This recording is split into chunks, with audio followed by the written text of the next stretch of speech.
Страйк маған хабарласып қалды, шығып кеттім, алдыңғы эфирді сақтамадым.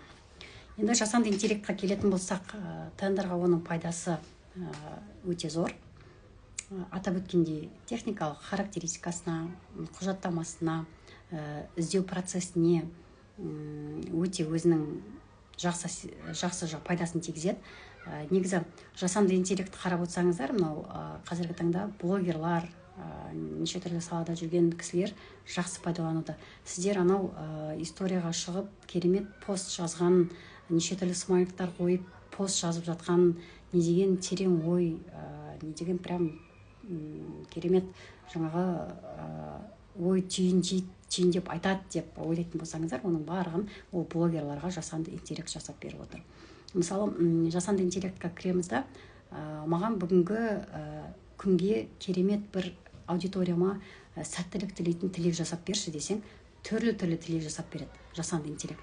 Мысалы, бүгінгі таңдарыңыз керемет болсын, күн шуақты болсын, бірнеше вариант ұсынады, соның ішінен сіз тауып аласыз. Жасанды интеллектте тіпті платный түрлері де бар. Ол платный түрде уже сол жасалған текстқа картинкасын қойып, әдемілеп тұрып, текстін үстіне қойып жасап береді. Шуақты күн, бүгінгі күніміз керемет өтті, демалысымыз сәтті өтті деген қысқа нұсқа өздеріңіздің талаптарыңызға сай, историяларыңызға, рилстарыңызға, блог жаңағы тіпті прямой эфир сақтаған кезде оның не жазсам болады деген тақырыптарына, тіпті кітап жазуға болады ол жасанды интеллектпен.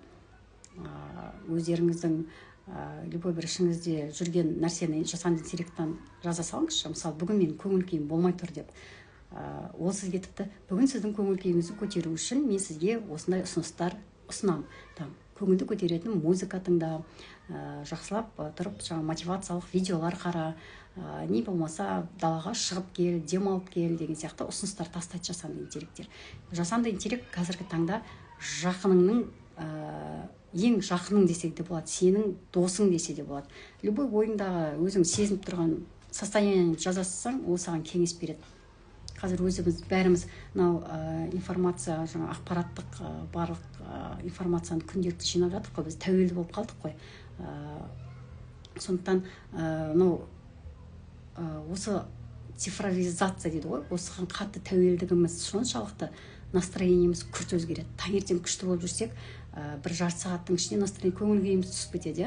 Бір тамақтанып алып, кішкене біраздан кейін настроениеміз көтеріледі, біраздан кейін тағы да түсіп кетеді. Яғни біздің қазіргі мынау дамып бара жатқан, қарқынды дамып бара жатқан заманда қайта ауыса беретін көңіл күйіміздің өзіне осы қазіргі таңда 15 секундтық, 10 секундтық видео рилстардың өзі әсер етіп жатыр. Бұл енді сондықтан жаңа жасанды интеллектқа жазсаңыз, менің мысалы ұйқым жоқ, түнімен ұйықтай алмай жатырмын десеңіз, ол сізге кеңес береді. Ұйықтар алдында 1 сағат бұрын телефоныңды өшір, көңіл күйіңді басқаға аудар, кітап оқы, табиғатқа шық, таза ауа жұт деген сияқты кеңестерді сізге өзі жазып беріп отырады. Анекдот айтып бер, қазақша анекдот керек десең, оған дейін ол жазып беріп отырады. Жасанды интеллект қазір прям заман деген дамып кеткен соншалықты, соңғы 10 жылда прогресс болып жатыр. Біз адамдар үлгере алмай жатырмыз. Тіпті тендер саласын өзін алайықшы, бірнеше жылда бірнеше заң шықты, бірнеше жылда бірнеше өзгерістер болды. Бірнеше жыл бойы 1% обеспечение заявка төлеп тендерға қатысып жүрсек, қазіргі таңда ол 3% өзгерді де кетті. Сосын жаңадан бастап жүрген қатысушылар оларға шектеу қойып тастады. Мысалы, 15.748.400 теңгеге дейін сен ешқандай қаржылық тұрақсыздықсыз кез келген тендерға кіріп қатысып ұтып жұмыс жасай бересің. Ары қарай уже сенен қаржылық тұрақтылыққа автоматты түрде сенен сұрайды. Мысалы, қаржылық тұрақтылық деп отқанымыз, ол жұмыс тәжірибең ИП-да болу керек, қызметкерлерің болу керек, соңғы тапсырған 3 жылдық салынған төленген салықтарың болу керек деген сияқты. Одан соң показатель уплаченных налогов, ПНУ деп айтады, ол сенде 3% болу керек кейбір үлкен тендерларға қатысу үшін. Осының барлығы былайша айтқанда кәдімгідей ақпарат. Біз мысалы курс өткізіп жүрген адамдар демей қояйын, мен өзім прям курс қатты сатып керемет курстан ақша тауып жүрген адам ретінде санамаймын. Неге? Өйткені мен жылына бір рет топтық курс жарияласам жарияландым, и то айына бір 10 адам аламын, 10 шәкірт аламын, одан алмаймын. Қалған кісілер по спросу, біреу самұрықты оқысы келеді, біреу госзакупты біледі, омаркетті оқысы келеді, біреу омаркет пен госзакупты біледі, там мидфордты оқысы келеді деген сияқты. Спрос бойынша мен жай жеке алып өзім оқытамын. А так курстан прям там керемет ақша тауып жүрмін деп айта алмаймын. Оған курстың өзіне қаншама энергия керек, оның өзі жеп қояды. Әркімнің енді жаңадан новичоктарға мысалы келетін болсақ, бір тендер ұтты, оны ары қарай жабу үшін, оның до конца сүйемелдеп өту үшін оған да күш қайрат керек. Біреулер енді басқалардан үйреніп келеді, оның жаңағы шәкіртіне деген күш қайраты жетпей қалады, жауап тастайды, блокировать етіп тастайды. Менде енді ондай ешқандай жоқ, мен көмектесемін, шәкіртіме до конца көмектесемін, өйткені оның төлеп жатқан ол ақшасы. Енді жасанды интеллектке келетін болсақ, дамыған заманға келетін болсақ, шүкір, қазір прогресс болып жатыр. Прям бүкіл саланы скоро даже мамандықсыз қалатын адамдар да болып қалатын шығар. Өйткені любой нәрсеңді сұрайшы, кіріп, мысалы тендердің өзін кіріп, маған мысалы запрос ценовых приложений қызық, оған қатысу үшін не істеу керек деп қойсаңыз, сұраған сізге айтып береді не керек екен. Ең алдымен сізге кепілдік қажет, ол кепілдік неше процент деген сияқты. Тендердің өзін сол жасанды интеллекттен үйреніп алсаңыз да болады, егер сіздің оған шыдамыңыз жетсе. Просто бұл жерде сіздің алдыңызда жаңағы компьютерға подача заявка тастап әр функциясына үйретіп отыратын адам емес, нағыз настоящий, былайша айтқанда кәдімгі адам емес, ол просто интеллект өзінің жаңағы жоғары сізге сол адамның орнына жазбаша түрде көмектесіп беріп отыратын көмекшіңіз болады. Оның ақылы түрі де бар, ақылы түрі ол вообще керемет. Ол жақта неше түрлі істеуге болады. Мысалы, мен қазір оның ішіне кірдім, суретімді салдым, менің суретімді там офиста отырған жерімді алдында ноутбук ұстап тұрмын, соны маған жасап берші десеңіз, жасанды интеллект сізге оны 5 минутта жасап береді, ешқандай қиындығы жоқ. Жасанды интеллекттің дамыған соншалықты қазір тіпті онсыз өмір сұрамай қалатындай жағдайға жетіп жатыр қой. Любой нәрсе, миымызға тақ етіп бір нәрсе келеді, біз оны жасанды интеллектке кіріп сұраймыз. Не болмаса құжаттамада, ашық конкурста көбінесе жақсы заказчиктардан құжаттама сұратады, тауардың сипаттамасын сұратады. Соны жасап беруге көмегін өте қатты тигізеді. Бұл жолғы курста жасанды интеллектті максималды пайдаланып, тендерді жеңіп кетуге әрекет жасаймыз топпен. Тіпті көбісі хабарласып жеке курсқа акцент қойып жатыр. Топта 10 адам болады дегеннен кейін 10 адамның жазып жатқан қазір шәкірттердің көбісі жеке оқу алуға акцент қойып жатыр. Неге? Өйткені топта мен қойған уақытта оқисыздар, ал жекеде өздеріңізге ыңғайлы уақытта оқисыздар. Мысалы, мен топта сенбі күні таң сағат 10-да бастаймыз десек, сол уақытта бастап кетеміз. Ал жекеде сіздер маған сенбі күні түстен кейін сағат 4-те 1 сағат 1,5 сағат уақытым бар, сол уақытта оқып алайын десеңіздер, мен сол уақытқа сіздерге график қойып беремін. Енді тендерда ол міндетті түрде сіз новичок болыңыз, тәжірибелі болыңыз, жүйе керек. Жүйелі түрде қатысып отыру керексіз. Бір күні кірдіңіз, 1 сағатта тендер жаңа госзакупты деп қарап шықтыңыз, көңілге қонар еш нәрсе таппадыңыз, болды, кеттім, жаба салдым, нанғамапты деп кете салу деген жоқ. Міндетті түрде жүйелі түрде іздеп шығып отыру керек. Уже 1 сағат, 1,5 сағаттан кейін нормальный тендерлар шыға бастайды. Қарап отырсаңыздар. Сосын способ закупки түрлері де бар ғой. 80% көбінесе тендер үйрететіндер, олар алғашқы жаңа запрос ценовых приложений үйретеді. Ол так ютубта толып тұр ғой оның курсы. Одан бөлек тағы да 4 способ закупки түрі бар ғой. Бір госзакуптың өзінде, тіпті самұрық қазынаның өзінде де сол способ закупки түрлері, просто тағы да дополнительный способ закупки түрлері бар. Евразийский электронный портал, там Назарбаевский университет, медицинский университет, Назарбаевская школа, отбасы банк, мидфорд порталын алатын болсақ, оларда да способ закупкилар бар, бірнеше. Там запрос ценовых приложений, открытый конкурс, аукцион, электронный магазин, из одного источника. Барлығының бүкіл порталдың, тендерлардың именно осы жасап отырған системасы бір. Бәріне тауар қажет, бәріне работа, услуга қажет. Поставщиктардан талап ететіні тендерні документацияда жазып қояды. Мысалы, ашық конкурста не керек екен, соны сіздер этап-этаппен өтіп, құжаттаманы тапсырып, қатысып, жүйелі түрде қатысып отыру қажет. Кірдім, қарадым, еш нәрсе жоқ, шығып кеттім деген ондай болмайды. 2 сағат отырасыз, 2 сағаттың ішінде уже анализ жасайсыз, былай қарайсыз, қандайын өзіңіз мысалы апара алмайтын тауарларды өтіп кетесіз, конкурент көп тауарларды өтіп кетесіз, уже қалған сағаттарда, уже 3-4 сағаттарда нормальный тендерлар шығып жатады. Бірақ ол енді 4 сағат отыратындай қазір жасанды интеллекттің өзі көмегі кішкене уақытымызды қысқартып жатыр. Бұрын бір 2 тауарды текстуруға салып айналдырып күтіп отырсақ, қазір чат GPT-ға сала саламыз да 2 минуттың ішінде тіпті Қытайдан мынандай завод осы тауарды сатады деп тұрып алдыңызға шығарып береді. Сосын Қытайда жаңағы доставкамен айналысып жүрген адамдарға жазамыз, мына тауарды маған жазып берші деп. Мына жерде енді сұрақтар келіп жатыр екен. Мен енді основной жаңағы 5 сайт үйретем. Госзакуп, оның электрондық дүкені Омаркет, Самұрық-қазына, оның электрондық дүкені Эскастор, және Митворктың электрондық дүкені Омаркет. Енді Эскастор бойынша сұрақ келіп тұр екен. Электронды магазинға тауар тіркесең, заказдар келеді ма? Егер сіздің тіркеген тауарыңыз сұранысқа ие тауар болса, мысалы там айтайықшы, хозяйственный товардың ішінде комет, не болмаса там ветошь, тряпка или там тағандай товарлар түрлері бар, сұранысқа ие, әжетхана қағазы деген сияқты, ондай товарларға жататын болса, онда сұранысқа ие тауары болса ала алады 100 МРП-ға дейін. Қазір бір МРП-міз 3932 теңге болса, ол 392 мың, қанша жерде? 392 632 теңге ма, сондай. Сізде примерно 100 МРП. Соған аспайтын суммаға заказ келеді. Негізі көп Эскасторда көбісі торг жариялайды. Магазин бойынша келеді, бірақ көп емес. Өйткені суммасы 100 ғана МРП. Заказчиктар пландарын жүктейді ғой, мысалы кез келген заказчик бір тауарды алмас бұрын план жүктейді.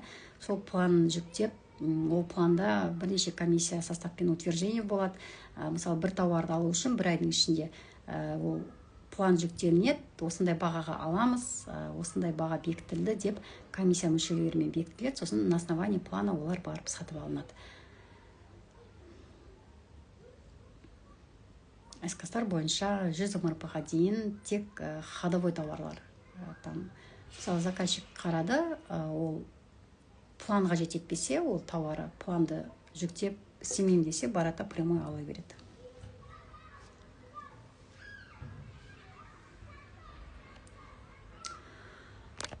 Жасанды интеллекттің көмегі осыда, құрметті қатысушылар. Максималды түрде пайдаланамыз. Мысалы бір қыдырып жүріп бір пост шығарғыңыз келіп кетті. Осындай жерде бір қыдырды, керемет болды деп. Соған жасанды интеллектқа жазасыз. Бүгінгі мына постыма керемет, бір рилсқа бір әдемі жазбаша түрде жазып берші, әдемі смайликтармен десеңіз, жазып береді 1 минуттың ішінде. Ондай жасанды интеллекттің ондай көмегі неге табыс табуға пайдаланбасқа, неге тендерға пайдаланбасқа?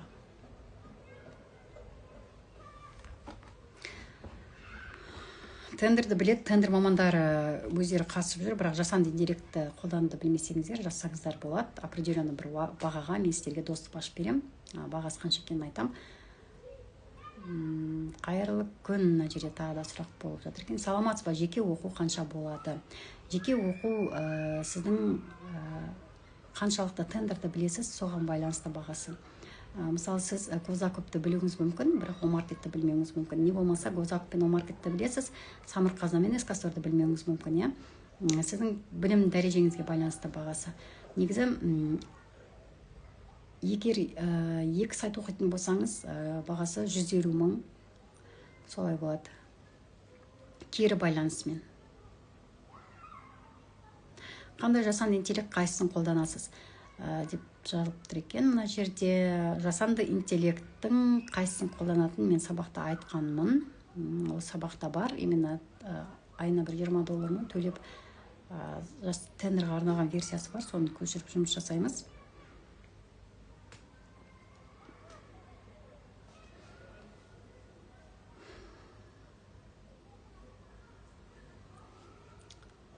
Жасанды интеллекттің тағы да қытайша варианты бар, америкалық варианты бар. Америкалық енді чат. Жасанды интеллект кішкене өзгешелеу. Қытайша да прям қалар емес. Просто қытайша кішкене картинкаға келген кезде ондай жасамайды.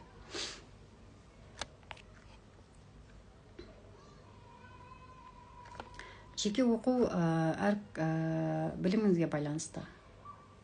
Тендерда новичок болсаңыз, жекеге жазыңыз, мен сізге жазып берем. Жеңілдіктер әрине жасап берем. Ол жерде кері байланысымен, сопровождениесімен прямой эфирға Zoom бағдарламасы арқылы қосылып отырып, тікелей эфирда тек өзіңізбен ғана жұмыс жасайтын болам. Мына кнопканы мында басыңыз, мына кнопканы мында басыңыз.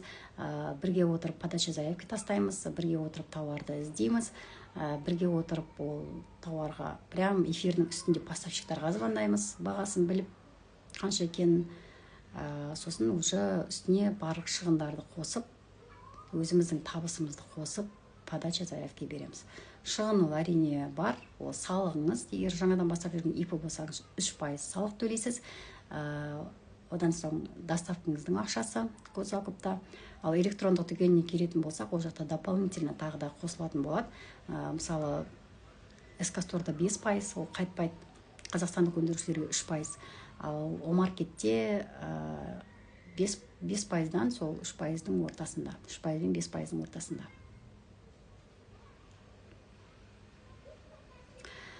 Мына жерде тағы да сұраныс болып жатыр екен. 3 жасқа дейінгі балаларға арналған тауарлармен тендерға сұраныс болады ма екен жалпы. Енді көбінесе садиктар алады. Мысалы, горшок алады. Тағы не алады? Оларға кілем керек, там садикқа ұзын төсейтін, сол пол жуу, ветошь қажет, там терезе сүртетін қажет, пылесос қажет, сол кілемнің үстін әдемілеп тұрып сыпырып шығатын. Ыдыс қажет, балалар тамақ ішеді. Қажеттіліктері көп. Күнделікті өзіміз үйде не қолданамыз, соның барлығын олар тендер арқылы алып отырады. 4000 МРП-ға дейін оларға электрондық дүкен арқылы алуға рұқсат беріп қойған. Мысалы, Омаркет ол электрондық дүкен. Кәдімгідей өз тауарыңызды сатылымға шығарасыз, бағаңызды қоясыз, заказчик қарап, сізге бағаңыз төмен болса, заказ келіп түсетін болады.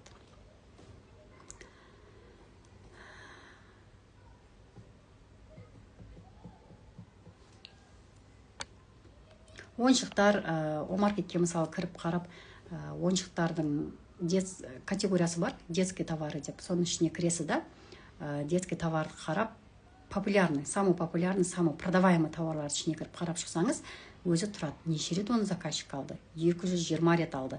Заказчиктер әртүрлі өңірден, Семейден, Абайдан, Астанадан, бүкіл жерде шүкір садик бар, Қазір мектеп, садик деген ашылып жатыр, комфорт школа дегендердің барлығы ашылып жатыр, олардың барлығы қазір мысалы тендер бойынша өздеріне қажет тауарларын алып отырады. Сондықтан шүкір, Қазақстанымыз дамыған сайын, мектептер салынған сайын, садиктер, мемлекеттік садиктер ашылған сайын спрос кез келген тауарға, жұмысқа, өнімге болады. Қазір тендерді қиындатып тастады ма деп қойып жатқанда сұрақтар бар. Тендерді қиындатқанда тек сумасына ғана ограничение қойып қойды. Мысалы, жаңадан келіп жатқан қатысушылар болса, ИП жеке кәсіпкерлер болса, олар тек 15 миллион 748 мың теңгенің госзакуп бойынша мемлекеттік мекеменің тендеріне қатыса алады. Работа бойынша 79 миллион примерно, услуга бойынша 31,5 миллион, қаржылық тұрақтылық сұратпайды. Негізі көбінесе сол заказчиктар қажетті тауарларын сол суммаларға алады. 1 миллион, 3 миллион, 4 миллион, ал сіз өз тарапыңыздан тариф қосып қоясыз. 1 миллионға дейін ба, 10 миллионға дейін ба. Сосын бірнеше договор жапсаңыз болады. Мысалы, атап өткендей садикқа пылесос қажет. Сіз оның 13 түгін апарып бердіңіз. Бір договор жабылды, екіншісіне не ұтып алдыңыз, есік ұтып алдыңыз, сол садикқа, оның есігін апарып бердіңіз, екінші договор жабылды деген сияқты. Яғни 1 миллионға тариф қосыңыз, бірнеше договор жабуға болады, 10 миллионға тариф қоссаңыз да, әртүрлі мекемелермен жұмыс жасап, 10 миллионға дейінгі тарифті қосып жауып шықсаңыз болады. Сосын өзгерістер бойынша, именно госзакупта айтып жатырмын, өзгерістер бойынша 3%-ке обеспечениені көтеріп тастады. Жаңа мысалы былтыр 1 миллион тендеріне 1% керек болса, биыл оған 3% қажет. Сосын обеспечение исполнения договора. Отқаннан кейін тауарыңызды 10 күннің ішінде апарып кетмесеңіз, 5%-қа көбейтіп тастады. Одан соң тағы да демпинг деген шықты ғой. 10% демпинг. Мысалы, сіз 1 миллион тауарын 10% түсірдіңіз, 10%-тен тағы да төмен түсірдіңіз, 20%, сол түсірген бағаңыздың ақшасын 10 күннің ішінде жеткізбесеңіз, тағы да саласыз. Яғни 5%, 3%, 5% еще антидемпинг бағасын саласыз. Бірақ осы суммалардың барлығы сізге тендерді полный жапқаннан кейін, исполнен болғаннан кейін қайтатын болады. Биыл тендерді кімдер ұтуда? Ақшасы барлар, ақшасы байлар ұтуда. Тендерді былайша айтқанда ақшасы қаражаты жететіндер ұтуда қазір. Өйткені бірнеше жаңа атап өткендей обеспечение заявки, обеспечение исполнения, антидемпинг, одан соң аванс дегенде шықты, я 30% аванс. Договор жүрген кезде аванс алам деп басып қойсаңыз, оның ақшасын тағы енгізесіз. Міне осы өзгерістер бойынша. Ал қалған порталдар бойынша Мидворкта сол 1% қалды. Самұрық-қазынаның открытый конкурс запросного приложениеда ешқандай обеспечение сұрамайды, бірақ ашық конкурстарда 1% талап етеді. Оларда ешқандай өзгеріс жоқ, тек Госзакупта ғана 3%-ке көтеріп тастады. Өйткені не добросовестный поставщиктер көбейіп кетті, конкуренттер көбейіп кетті да. Екінің бірі тендермен айналысып кетті, білсін білмесін. Или айналысқысы келеді, желание ұрып тұр, көз жанып тұр, я. Келді, қатысты, ең соңында там не істерін білмейді, ары қарай курсты алып, үйреніп алып, бірақ қасында сопровождение жасайтын адам жоқ, дальше не істейтінін білмейді. Не істеді? Черныйға кетіп қалды. Қара тізімге кеткендер саны осы құдай біледі, соңғы 2021 мен 2024-тің арасында өте көп болып кеткен шығар. Өйткені екінің бірі тендерға қатысып айналысып кетті ғой. Бұл жерге төзімі мықты, жасай алам, анау тауарды өте арзан бағада тауып соны әкеп бере алам, төбесінен табысымды, мен пайдамды көрем деп өзінің алдына нақты сондай бір системамен жүйелі түрде істейтін адам болса, ол кезде тендерді алып кетеді. Ал егер аптасына 2 рет қарап, 3 рет қарап, ондай болмайды, ол жұмыс дұрыс емес. Мына жерде тағы да сұрақ болып жатыр екен. 15 күннен кешіктіріп апарса қалай болады екен? Қытайдан 15 күннен кешігіп келеді көбіне. Ол кезде мынандай бір мысалы сізге заказчиктар ұттыңыз, я, тендерді, сізге согласованияға келді. Ең алдымен сізбен заказчиктің арасында договор жіберген кезде согласование деген болады. Сол кезде сіз заказчик екеуіңіз араларыңызда согласие болу керек. Қандай тауар апаратыңызды, сіз заказчик айтасыз, мен сізге характеристика бойынша мынандай тауар апарып берейін деп жатырмын. 100% бойынша келіп тұр. Бағасы бәрі маған келіп тұр. Екінші рет оған сізге согласованияға 3 күн уақыт беріледі. Одан соң уже договорға қол қоюға дополнительно тағы да 5 күн уақыт береді. Соны соңғы сәттерде істесеңіз, ол кезде үлгересіз. Мысалы, согласованияны 3-ші күнге утверждать етіп, жаңағы договорға мысалы 5-ші күні қол қойып, оған дейін уже договор келді, сіз тауарыңызды жаңағы заказ беріп қойдыңыз, тауарыңыз келе жатыр, тағы да 1-2 күнге кешігетін болсаңыз, заказчикті міндетті түрде ескертесіз. Госзакуптың ішінде кәдімгі заңды күшіне енген СМС жазатын жер бар. Сообщение жазып жібересіз, саламатсыз ба, менің тауарым сіздерге келе жатыр, 2 күннің ішінде кешігеді, біз сізге пенясын төлеуге дайынбыз деп. Сол кезде заказчик қабылдайды. Оның бәрі келісімшартта жазылып қойған. Кешіктірген жағдайда не болады, форс-мажорларда не болады. Келісімшарт бойынша бәрін оқып жұмыс жасау керек.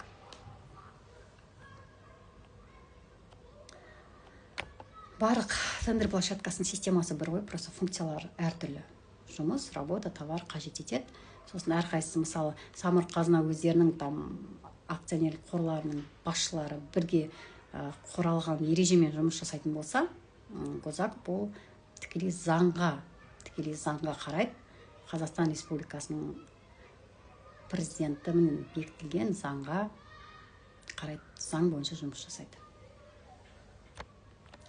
Так, маған мына жерде принтерға қол қойдым деп жазып жатыр екен.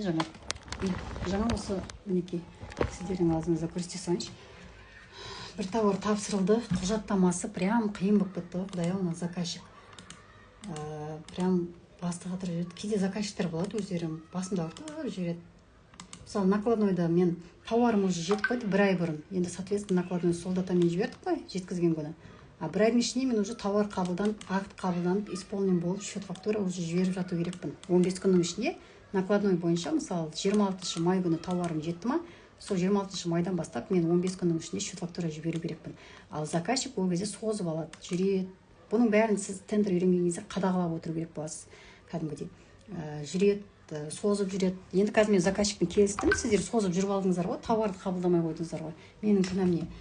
Давайте накладнойды өзгертейік, әйтпесе мен там налоговыйдан маған ертең просрочкаға келеді ғой әдемілеп тұрып штрафтар. 15 күннің ішінде жібермедім, там кешіктірдім деп. Бірінші рет ладно, енді предупреждение болады, а вот екінші рет уже налоговый сенің қарамайды жағдайыңа. Сразу не жібереді, отчет тапсырған кезде. Өйткені налоговый сенің жіберіп отқан счет фактураң бойынша қарап отырады бәрін. Кімге қанша счет фактура жібердің, общий оборотың қандай. Мысалы, сіз 10 миллионға оборот жасадыңыз, сол 10 миллионның 3%-ын сіз салық ретінде беру керексіз. Ал егер сіз 8 миллион оборот жасадым деп қалған 2 миллион тығып қалсаңыз, бәрібір көріп қояды. Неге сіз өткен заказчикқа счет фактура жіберіп отырсыз. Барлығы системада көрініп тұр, налоговыйда камеральный контроль болады, сол бәрін көріп отырады. Сіз не істеп отқаныңыз, қанша счет фактура жібердіңіз, қанша теңгеге, сізге тағы да дополнительный жаңағы уведомление келеді, сізде осындай оборот болды, 2 миллионның сіз 3%-ін төлемегенсіз деген сияқты. Сондықтан бұл құжаттамалардың барлығын, процестердің барлығын мен тендерда үйретем, рет-ретмен бәрін қадағалау керек екен, не нәрсеге қанша срок беру керек екен, бәрін айтып түсіндіретін боламын. Жақсы, мен эфирдан шығайын, пайдалы эфир болды деген сенімдемін, сақтап қояйын. Маған курс туралы жазып жатқан шәкірттер ақырындап уже предоплата жасап тіркеліп жатыр. 10 ғана шәкіртті алып оқытам. Алдында айтқан болатын, курстан прям қатты ақша таппаймын, өйткені таргетологтың өзінің ақшасы бар, рекламаға жіберетін, одан соң күн сайын ұстап отыратын рекламаны долларлап тұрып алатын ақшасы бар. Шығынды былайша айтқанда кейде жаппай қалады. Просто адамдар келеді, тіркеледі, страницамды көреді, шәкірттерім нәтижесін көреді, өздері қызығушылық болса тендерға оқиды, қажет болса, ақша тапқысы келсе, ешкімді қинамаймын, ешкімге прям артынан іздеп тұрып оқымасаң болмайды деген менде жоқ. Өзінің қалауына сап қоям. Қалайсың ба, оқы. Керек па, оқы. Міне саған нәтиже, осындай нәтижемен жұмыс жасағың келсе, міндетті түрде жүйелі түрде тендерға қатысып отыру керек. Бір күні кетіп қалып, қыдырып кетіп, сол қыдырыстан бір аптадан кейін келіп тағы да тендер көріп, олай енді болмайды. Міндетті түрде жүйелі түрде күнделікті 4-5, қажет болса 7 сағатыңыз арнап жұмыс жасау керексіз. Жақсы, сау болыңыздар. Эфир сақтап қоям.